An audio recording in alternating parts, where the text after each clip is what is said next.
and welcome to Pedagogy in Practice. This official Old Dominion University podcast is jointly produced by the ODU Center for Faculty Development and the University Libraries.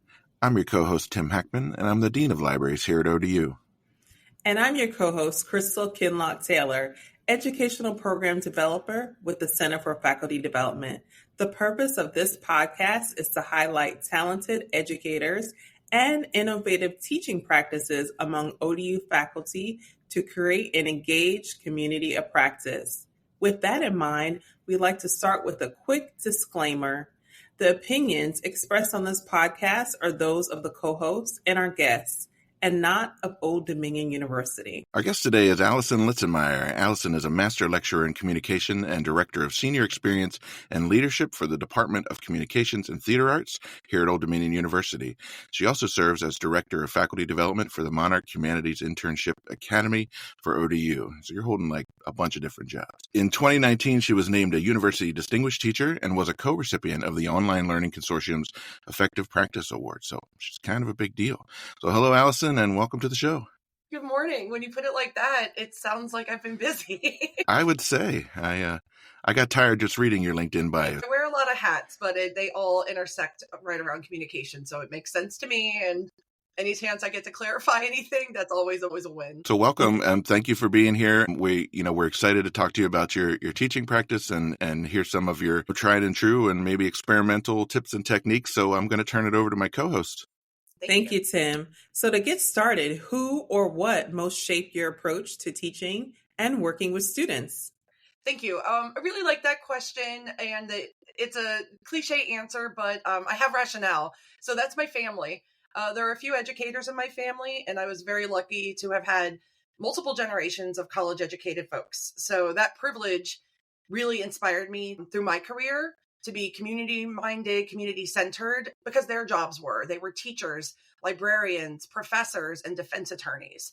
So they all taught me the importance of knowing your rights, advocating for equality, and helping your neighbor. So I think my role in the classroom, whether I'm advising or mentoring, I'm there to kind of help someone on their journey so I can be the person that helps them get one step further. Great. I love that. So what are some of those techniques or strategies that you use to create a classroom environment that supports the learning needs of your students? Thank you. Also, excellent question and particularly timely. So I appreciate the chance to talk about that. I learned early on that you can always soften up. So maybe that's extending a deadline when you see a class struggling or pausing an intended lesson to address a current event, whatever the case may be. But you can lose your position as a leader in the classroom if you don't set up those expectations early. So I try to follow the basics. Treat people with respect, be firm. What's the best way to show them the path forward to share their knowledge in this area? And so sometimes I think as faculty, we can be too critical for our own good at ourselves and our students. And so let's take that step back and start from humanity, start with empathy, start with respect. And that's a firm baseline to work from. Awesome, Alison. Having seen you in practice, I love what you do and the fact that you do truly lead with empathy in your classroom. And do you have a particular assignment or classroom activity that you really enjoy doing with your students? If so, can you tell us about it and how your students respond? I was excited about this one. I have 3, and I'm going to share a quick blurb about each of them because I can't just pick one. But the first is Build Your Own Community Study Guide. That works really well to have students explain something that they feel very confident about and then ask a question to their peer. So, hey, Crystal, I really understand social identity theory. Here's my explanation, but your explanation of another theory really made sense to me. And then I can go in behind the students and go, actually, if you want to read about this theory to prepare for the exam, read what Tim wrote, read what Crystal wrote. And I can kind of star those students and highlight that. And so that they're supporting each other and going through a discussion board activity or a classroom activity to build that study guide. Another thing I've done that I really like is a 24-hour media log. I've done this in persuasion courses, in other courses. And basically, I ask students that for 24 hours, try to keep track as safely as you can of every ad that you encounter. This has blown minds for the 20 years I've been teaching because they go, wow, I didn't realize how many radio ads I heard. And now those ads are online with Spotify or Apple Music. How many ads they're driving by, whether it's a cardboard setup or a billboard on the side of the street. all the ads that they encounter, and they're like, I am constantly being sold something. And if we can start from that space for our class, that's a great way to start off the semester. And then the last one is the capstone project. I'm obsessed with it. The students are just killing it. And it's because it's a unique project that they're designing. So the parts I love about it is that it's scaffold. So good pedagogy, good teaching, scaffolding through and leading them to each section. So they're not overwhelmed at the beginning, except for what they have built up in their own minds. And I get to go, wait. Let's break this down into manageable chunks. And that's a really rewarding experience on both sides, I hope. Those sound amazing, honestly. I would love to be a student in one of your classes. Those sound great. The ad one in particular sounds like, I don't know, I just was sitting here rowing through it in my mind. I don't know. How do you even keep track? I encourage you to do that. Back in the day, I was like, write them down. And now I'm like, keep a note on your phone. Please be careful if you're driving. Don't like reminding them. But if we take that step back and think about, I still have Hulu with ads because let me save that $2 a month or whatever it is. But it's what's being sold to us and how does that shift over time? Students are a lot more savvy about that now than we used to be. So it's exciting. Yeah, no, that's fascinating. Maybe one of those little ball and strike counters that the umpires use. Maybe that's the way to go. So anyway, so how do you adapt your teaching strategies when transitioning between the in-person and the online? And are there key differences in how you approach it? Absolutely. Good teaching, the same things matter in both spaces. But I think that for online learning, it becomes a little bit more a stronger expectation on the student's perspective. And so I kind of broke those down into 3 areas as organization, consistency, and accessibility. Organization is key in any course, but in online, even more so than face-to-face, students need to know where to find resources, where to find assignments, where to find feedback. And so a good class structure and a good course design, instructional design at the start can really provide that roadmap to student success. Consistency in scheduling your messaging. My students know they're going to hear from me on Mondays and Thursdays. Anything beyond that is a bonus. Like there's an event coming up, a scholarship available, a study away opportunity. But Mondays and Thursdays are class updates. What's happening? What's coming up? What are you supposed to be doing? What am I working on? So we have that consistent schedule. And accessibility, I'm a nerd for this because if you build a class to the best accessibility standards, you are building it for everybody. It's better for everyone involved. You never know when you might need accessibility options or accommodations. And so when we can kind of go in with that mindset that if everyone can access this material, whether it's a visual need or a hearing need or anything else in between, then we know that it'll be better for the longevity of the course. Thanks, Alison. I love that, how a course is organized, ensuring that you're consistent with the messaging, and then that it's accessible. I think that you really hit on 3 core components.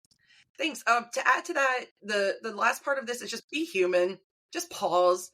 Remember what it's like to be in their shoes. We can be firm in respecting the learning objectives and goals of a course, but we're humans first. If my students learn 3 to 4 things and remember 1 to 2 of those, and remember that their instructor was approachable, even if I'm a mean, hard grader, then that's a perfectly appropriate step on their college journey. Thank you. And last formal question, how do you stay up to date on the latest pedagogical strategies and tools?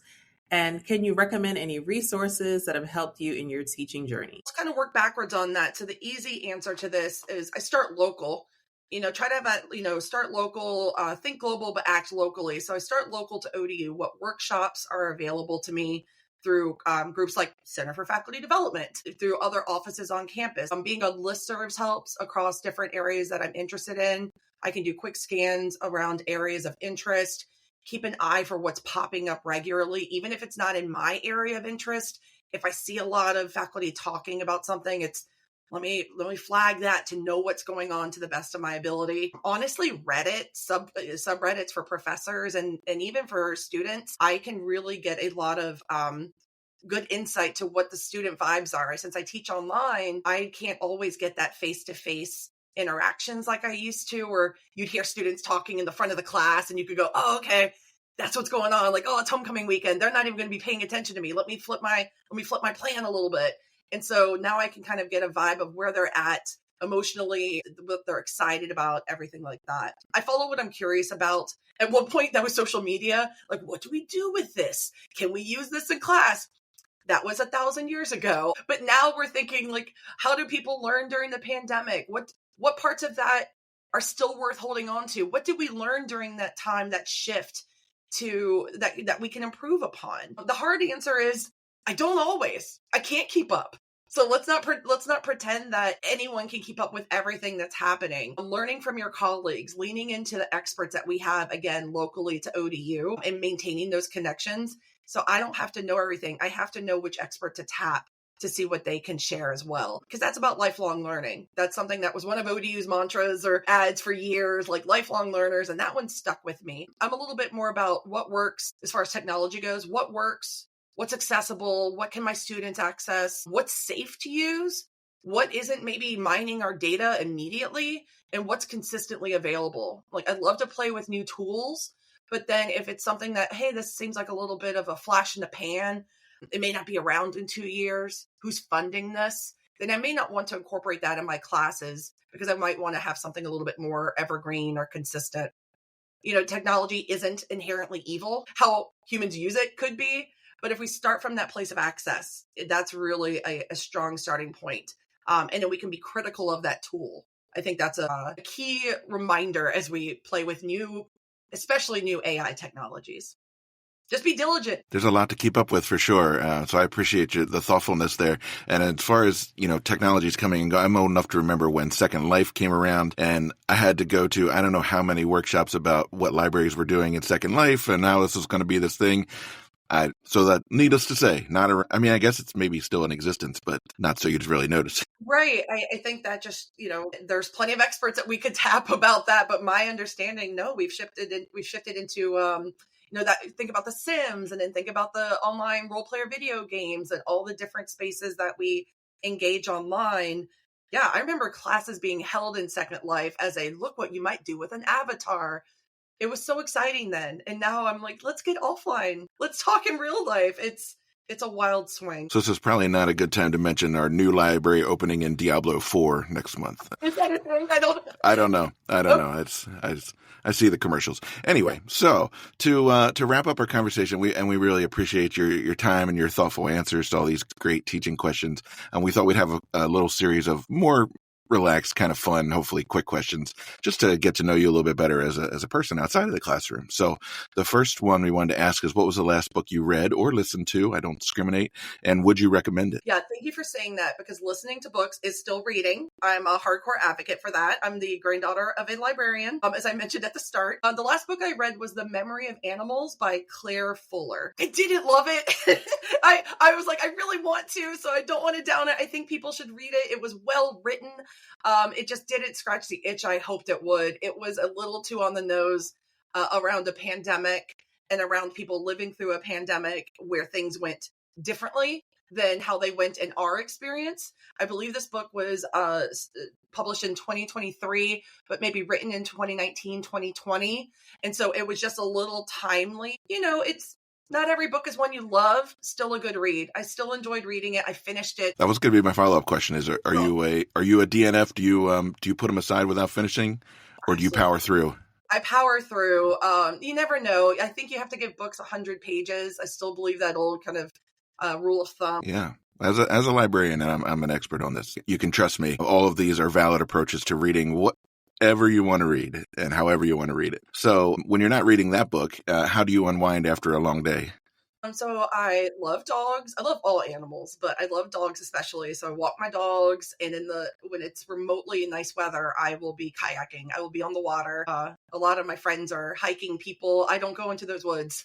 That's where bobcats are. That's where cougars are. I live in the Pacific Northwest, and there are coyotes, and nope, I will be on the water, and it's very calming and beautiful. Sasquatch is in there too. You got to be careful. No, thank you. Exactly. And our last question for today is, what do you like best about your role and your work as an educator? When I started, it was working with students, and it still is. So that's the appropriate answer, the real answer. But it's also that it's constantly changing. I would get bored if it was just the same thing every year forever. So the challenges that we face in teaching, when it's student focused, that's what I go hard for. That's what I really want to advocate for. When we get into policies that are more administrative, that's when I get stressed, because I'm like, hey, what do the students need? What do the students want? What are they telling us? And the older I get, the more I recognize how different things are than, when I was a student at ODU, by the way. Like, I did my undergrad there. I did my grad there. So, I have this very strong affinity towards campus life from my experiences, and things are shifting. So how do we listen to what they want and need and how they learn? So that's really my favorite thing about watching those changes happen, because I can take great ideas from a wealth of places and just start to be creative and say, like, how do we just share this information in a new way? One of my favorite shows is Abbott Elementary. And one of the most recent episodes, the kind of like senior teachers were like, yeah, as soon as you think you have it, that's when it's time to mix it up. That's when it's time to change it again. And that really stuck with me. Well, thank you, Alison, so much. Thank you, listeners, for joining us today for Pedagogy in Practice, an official podcast of Old Dominion University, the ODU Center for Faculty Development, ODU Libraries. Your co-hosts are Tim Hackman and Crystal Kinlock-Taylor. Original music for the theme song is composed and copyrighted by Richard Sigwald. Find and follow our podcast on Spotify, YouTube, or wherever you download your favorite podcasts, and visit ODU Center for Faculty Development homepage for more information about the show and ODU. Thanks for listening.